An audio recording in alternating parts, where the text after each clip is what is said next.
avoir des... On va avoir une amélioration liée au filtre de vue. Donc ça, c'est quelque chose qui est intéressant.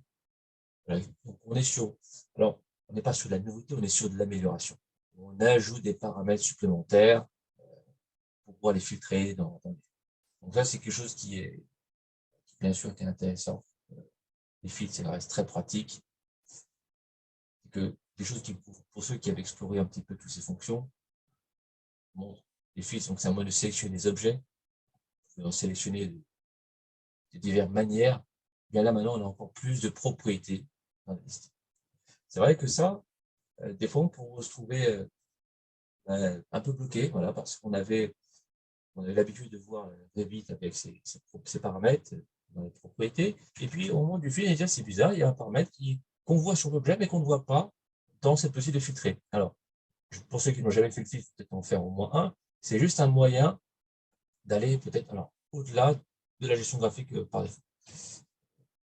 Je peux rester sur l'exemple d'un mur, peut-être en vue en plan, ça fera l'affaire. On se met une vue plafond, mettons de préférence une vue en plan, voilà. Par exemple. Ce sera moins chargé l'affichage caché, c'est bien. Mettons que j'aimerais que les murs hydrofuges soient mis en bleu sur les couleurs. Je ne vais pas changer la couleur de tous les murs, mais uniquement de certains. Certains vont aller par le matériau, d'autres peuvent y aller par rapport au filtre. Et les bureaux d'études vont avoir besoin de filtres. Lorsqu'on est un peu contraint dans cette liste de catégories, et donc voilà qu'on voit le problème, c'est que tous les murs sont rangés ensemble. Donc je ne veux pas changer de paramètres pour tous les murs. Je veux juste certains. Et si je veux certains, eh bien le filtre peut vous aider. Le filtre peut être là pour vous aider. Et pareil pour les canalisations, pareil pour les gains. Ça c'est même presque indispensable, on va utiliser beaucoup de filtres pour leur gestion graphique. Et on va enfin avoir la possibilité de sélectionner plus de paramètres. Donc, je vais montrer.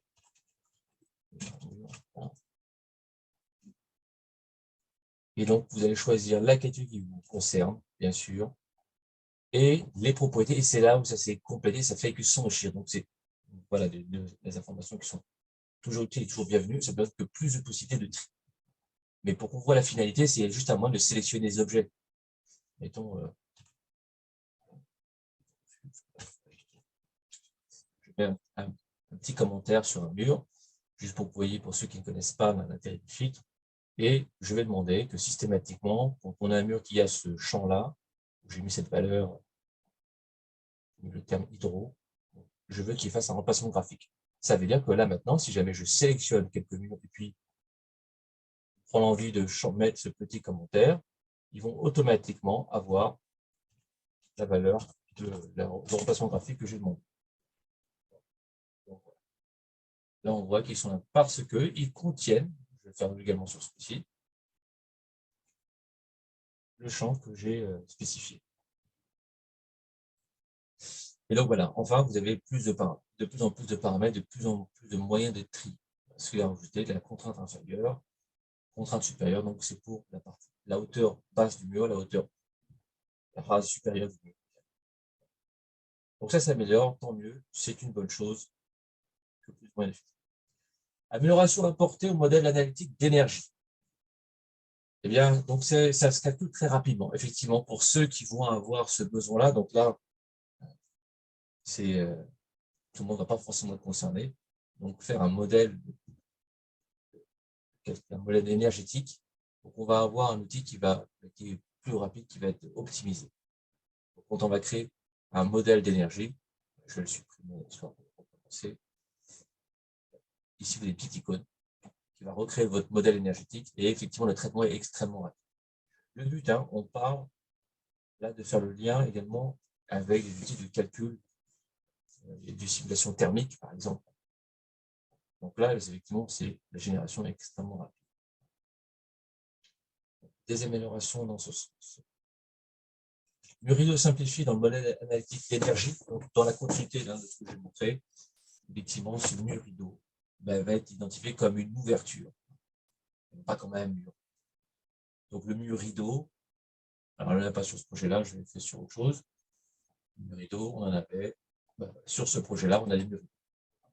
J'ai les murs rideaux qui peuvent très bien être des panneaux vitrés ou opaques, tous des murs rideaux où on peut détourner un petit peu la fonction quand même, on peut des panneaux faire des grillages. Ça, c'est aussi un mur rideau. Typiquement, quelque chose qui ne va avoir aucun intérêt dans mon modèle d'énergie. La boîte des dialogues, correspondance d'exploitation IFC. Alors, voilà, pour ceux qui utilisent de l'IFC, et là, je pense que la plupart d'entre nous, enfin, la plupart des utilisateurs évitent, utilisent aussi l'Explore IFC hein, pour s'intégrer dans la démarche BIM, dans une démarche d'interopérabilité. On a tous trouvé des solutions pour pouvoir répondre aux attentes de maître d'ouvrage. Et là, il y a quelque chose qui est quand même vraiment très appréciable, qui s'améliore, qui va améliorer les Explore IFC. Donc, une nouveauté qui est très utile, aussi bien pour le BIM Manager que pour le BIM Modeler. Hein. Des paramètres qui se sont rajoutés, des paramètres d'occurrence et des paramètres de type. C'est-à-dire qu'il y a certaines conventions qui vont être réécrites pour s'adapter à cette nouveauté, parce que ce qu'on faisait avant pour répondre à ce besoin, ça ne va plus être nécessaire, ce sera mieux d'utiliser ce genre de nouveauté. Explication. Je vais le faire sur peut-être un tout petit bout de projet de rien du tout avec un exemple très simple.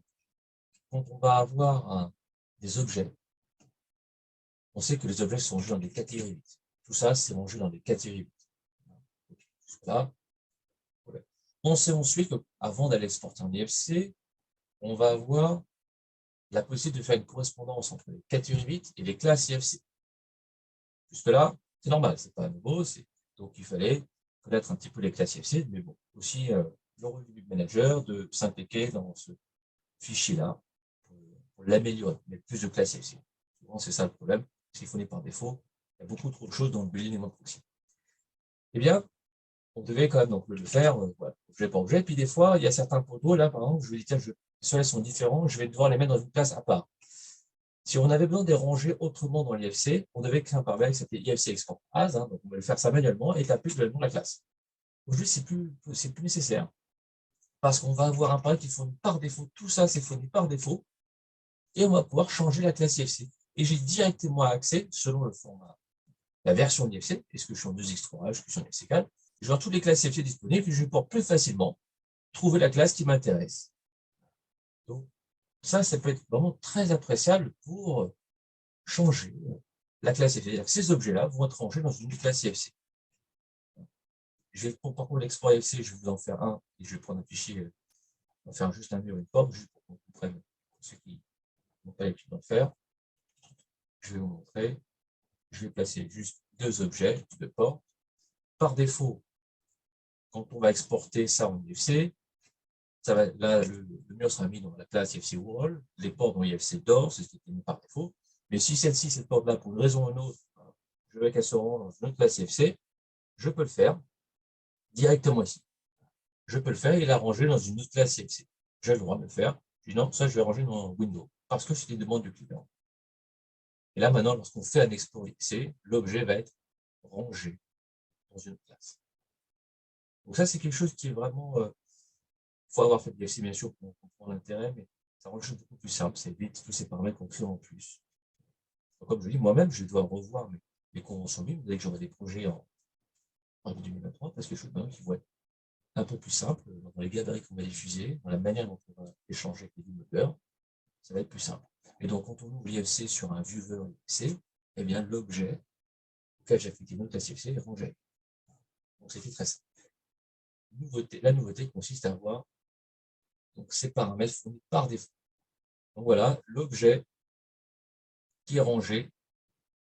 J'ai ici la porte, bien sûr, et j'ai l'objet que j'ai rangé ailleurs. Rangé dans une autre classe IFC.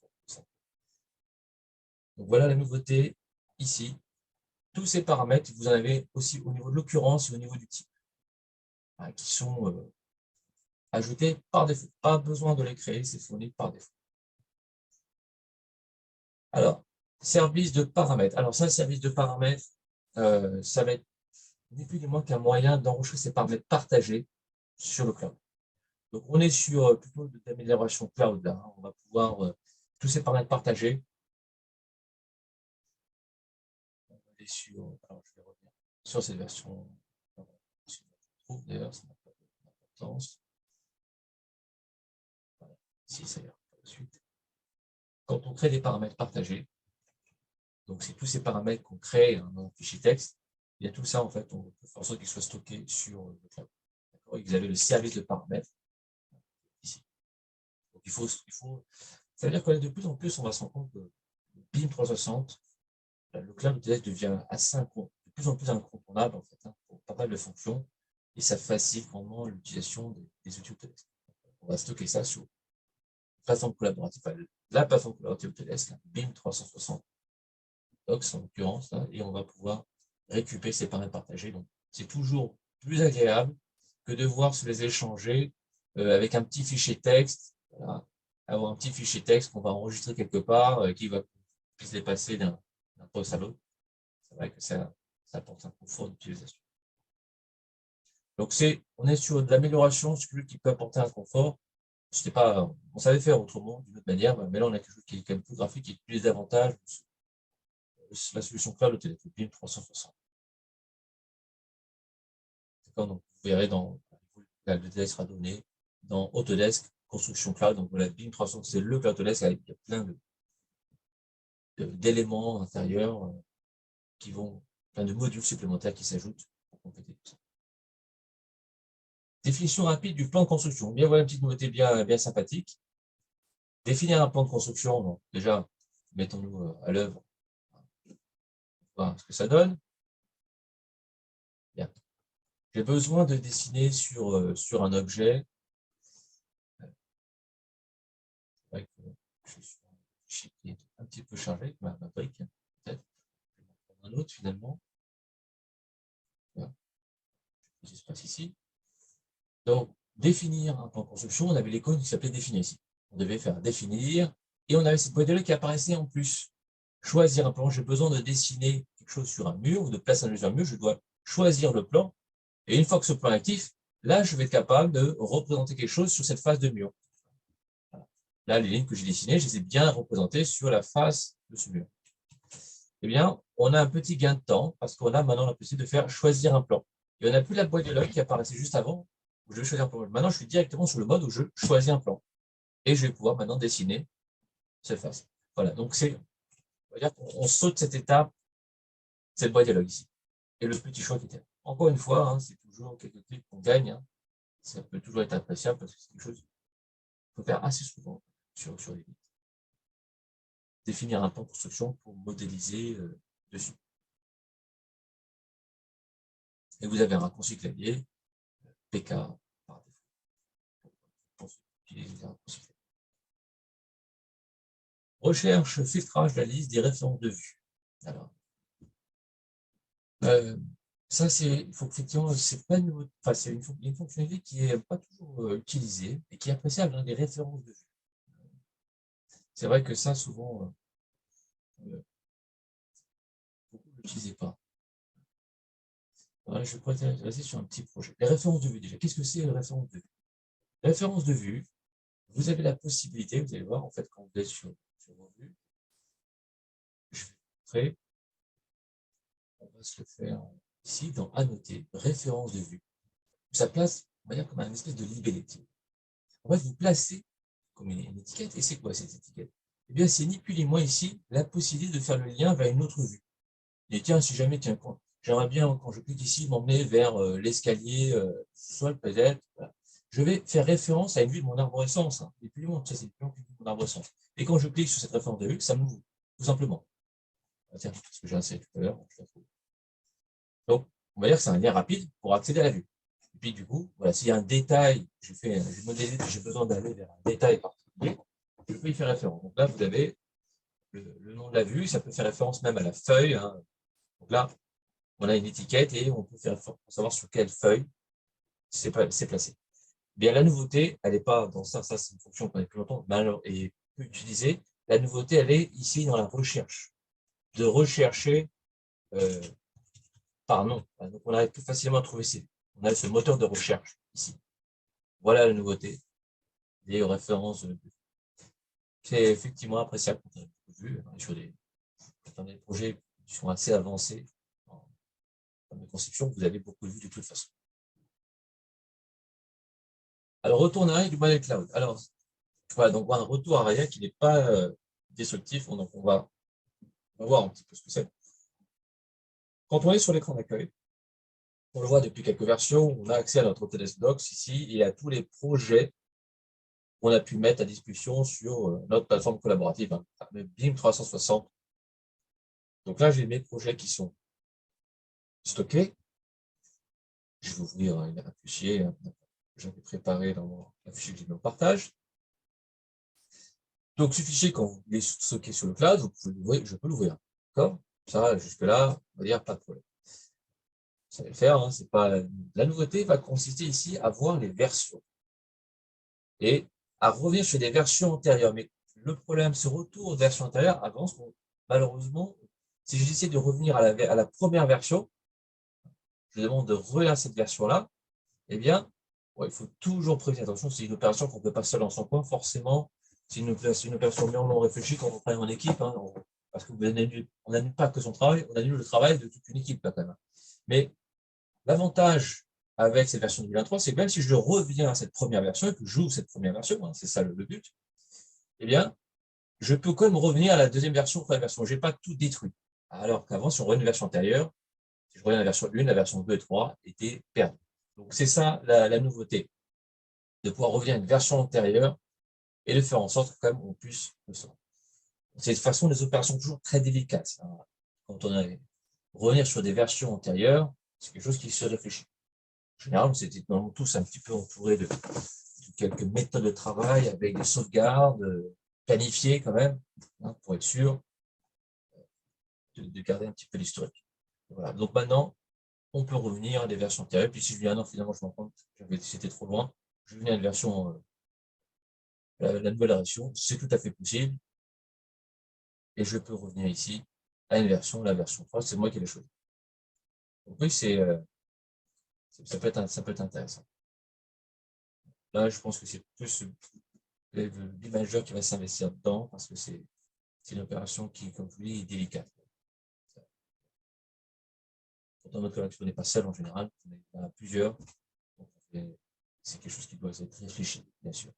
Voilà, donc là, vous voyez, je reviens une version plus récente sans problème. Je reviens une version en arrière, je reviens une version récente, il n'y a pas de souci. Bien. Alors, ça, c'est quelque chose qui peut être, bien sûr, apprécié, donc on a besoin